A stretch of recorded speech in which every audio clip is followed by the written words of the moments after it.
दोस्तों अगर आप पे पॉइंट इंडिया के डिस्ट्रीब्यूटर हैं तो आपके पोर्टल पे भी इन्वेंट्री में बैलेंस आ जाता होगा। तो इस बैलेंस को यूज़ कैसे करना है अगर आपको नहीं पता है तो मैं आपको इस वीडियो में पूरी जानकारी दूंगा कि इस बैलेंस का यूज़ कैसे करना है, इसको कैसे आप मेन बैलेंस में ट्रांसफ़र कर सकते हैं। सब कुछ आपको वीडियो में स्टेप टू स्टेप डिटेल में बताऊँगा। वीडियो स्टार्ट करने से पहले आप सभी से रिक्वेस्ट है, अगर अभी तक आपने हमारे YouTube चैनल को सब्सक्राइब नहीं किया है तो प्लीज़ सब्सक्राइब कीजिए, साथ ही बेल आइकन को प्रेस करके नोटिफिकेशन ऑन कर लीजिए, क्योंकि आपको यहाँ पर रेगुलर यूजफुल और जेन्युइन वीडियोस मिलती है। तो चलिए दोस्तों अब स्टार्ट करते हैं वीडियो। देखिए दोस्तों, अभी मैंने अपने लैपटॉप पे अपना डिस्ट्रीब्यूटर पोर्टल जो होता है इसको लॉगिन करके रखा है। तो यहाँ पे आप देख सकते हैं योर इन्वेंट्री बैलेंस जो यहाँ पे मेरा दिखा रहा है 202 रुपया दिखा रहा है। मैंने इसके मतलब पहले यहाँ पे ज़्यादा बैलेंस था, सब मैंने ट्रांसफ़र कर लिया है, 202 रुपया यहाँ पे छोड़ा है। तो वो बैलेंस जो है ये मैं आपको दिखा रहा हूँ कि यहाँ पे इन्वेंट्री इस साइड में शो करता है, तो यहाँ पे बैलेंस इतना शो करेगा। अब सवाल है कि इस बैलेंस का यूज़ कैसे करना है। तो देखिए यहाँ पे दो तरीका है, दो या तीन तरीका है। तो मैं आपको यहाँ पे सारा तरीका बताऊंगा कि आपको इसको कैसे यूज़ करना है, या इसको योर बैलेंस जो लिखा हुआ है जहाँ पे 0.06 रुपीज़ लिखा है वहाँ पे इसको मेन बैलेंस में ट्रांसफ़र कैसे कर सकते हैं। देखिए दोस्तों, पे पॉइंट इंडिया का सबसे पहला जो रूल है, रूल समझ लीजिए। रूल यहाँ पे पे पॉइंट इंडिया का ये है कि अगर आप डिस्ट्रीब्यूटर हैं तो आपने जितने भी रिटेलर्स बनाए हैं उन सभी रिटेलर्स द्वारा, मतलब वो जो भी काम करते हैं आपको पता है कि उसका कमीशन आपको मिलता है, तो आपके जितने भी रिटेलर्स हैं उनके द्वारा एक महीने में 25 लाख का ट्रांजैक्शन कम से कम होना चाहिए। अगर कम से कम 25 लाख का ट्रांजैक्शन वो करते हैं तो इस कंडीशन में आपका जो भी कमीशन योर इन्वेंट्री में आता है, योर इन्वेंट्री में जो आपका कमीशन आता है वो महीने के 7 तारीख को आता है, आपको पता होगा। तो ये जो इन्वेंट्री में पैसा आता है तो वो ऑटोमेटिक अभी वहाँ पे रिवर्सल हो जाता है और योर बैलेंस में चला जाता है। तो एक तो ये पे पॉइंट इंडिया का रूल है यहाँ पे कि कम से कम 25 लाख का ट्रांजैक्शन होना चाहिए आपके रिटेलर्स के द्वारा, तब जाके आपका ये बैलेंस जो है योर बैलेंस में, जिसको आप मेन बैलेंस बोलते हैं, वहाँ पे ऑटोमेटिक ट्रांसफ़र हो जाता है।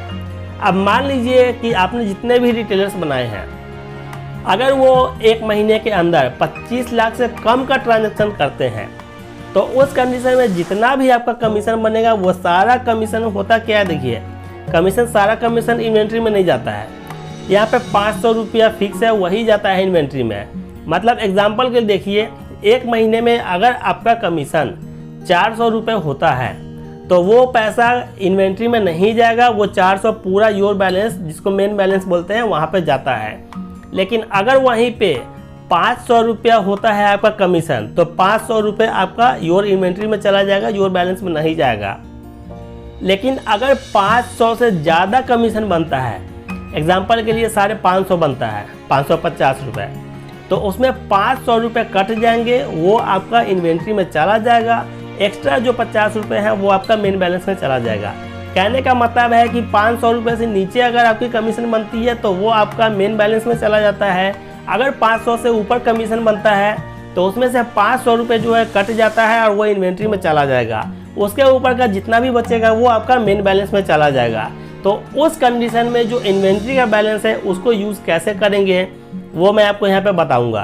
पहले तो मैंने आपका इसके रूल बता दिया कि 25 लाख का ट्रांजेक्शन वाला, लेकिन अगर 25 लाख का ट्रांजैक्शन नहीं होता है तो उस कंडीशन में कैसे यूज़ करेंगे, तो वीडियो को पूरा देखते रहिएगा।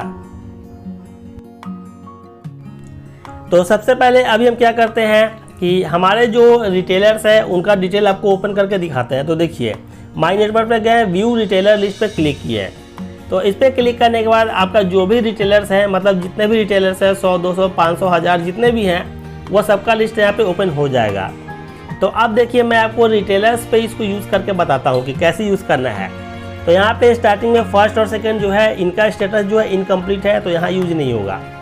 नीचे तीसरे नंबर पे जो है वो एक्टिव है, तो जो रिटेलर्स एक्टिव है उनके अकाउंट पे यूज़ होगा। तो हम क्या करते हैं, तीसरे नंबर वाले का जो है एक्टिव के बगल में सेलेक्ट का एक ऑप्शन आपको दिख रहा है, सिंपली हमें वहाँ पे सेलेक्ट पे क्लिक करना है। सेलेक्ट पे क्लिक करेंगे। इसके बाद हमें आना है ऐड मैनेज सर्विस पे, ऐड/मैनेज सर्विस। तो इस पे जब हम आते हैं तो जो रिटेलर है वो रिटेलर का पोर्टल यहाँ पे ओपन हो जाएगा। वहाँ पे आप ज़्यादा कुछ छेड़खानी नहीं कर सकते हैं, बस वहाँ पे उनको कोई भी सर्विस चाहिए तो आप प्रोवाइड करवा सकते हैं। अब देखिए यहाँ पे रिटेलर का नाम वीरेंद्र कुमार लिखा आ रहा है। तो यहाँ पे नीचे आते हैं बाय न्यू सर्विसेज जो लिखा है, इस पर हमें क्लिक करना है।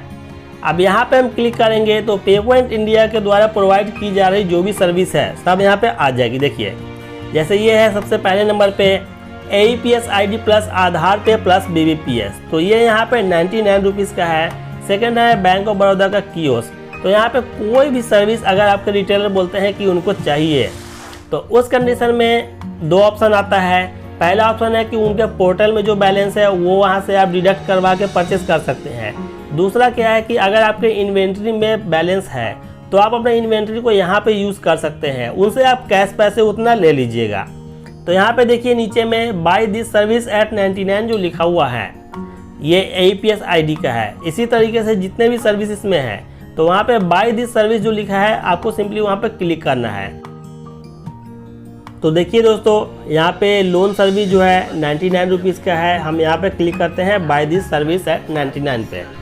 अब यहाँ पे क्लिक करेंगे तो इस तरीके का इंटरफेस आएगा। तो देखिए यहाँ पे आपके सामने ये ऑप्शन आ रहा है। अगर यहाँ पे कहीं क्लिक नहीं करते हैं तो जो रिटेलर का पोर्टल का पैसा है वहाँ से कट जाएगा, लेकिन हमें इन्वेंट्री बैलेंस यूज़ करना है तो पे फ्रॉम योर इन्वेंट्री बैलेंस 202 है, मेरा 202 रुपया है इसलिए 200 कर रहा है। तो इस वाले जो यहाँ पे छोटा सा बॉक्स बना है गोल सर्कल, यहाँ पे हमें क्लिक करना है। यहाँ पे क्लिक करेंगे उसके बाद नीचे सेल्स एग्जीक्यूटिव जो है तो जो भी आपके सेल्स पर्सन होंगे वो वहाँ पे सिलेक्ट करना है और नीचे कोड वगैरह जो है डिटेल डाल देना है।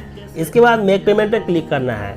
तो ऐसे करेंगे तो आपका जो इन्वेंट्री का जो बैलेंस है उस बैलेंस जो है आपके रिटेलर जो है रिटेलर को आप उस बैलेंस से सर्विस प्रोवाइड करवा देंगे और अपने रिटेलर से जो चार्ज होगा उतना आप ले लेंगे। जैसे कि 99 का सर्विस आपने उन्हें दिया तो आप उनसे 99 रुपीज़ या 100 रुपीज़ आपको जो लेना है आप उनसे ले लेंगे कैश।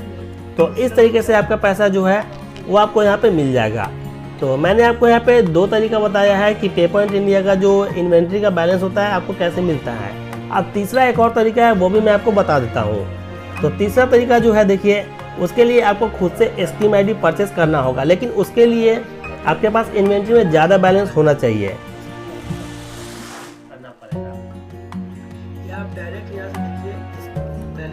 अब यहाँ पे स्कीम बैलेंस एंड स्कीम पे क्लिक करेंगे और ऐड स्कीम ID पे क्लिक करेंगे।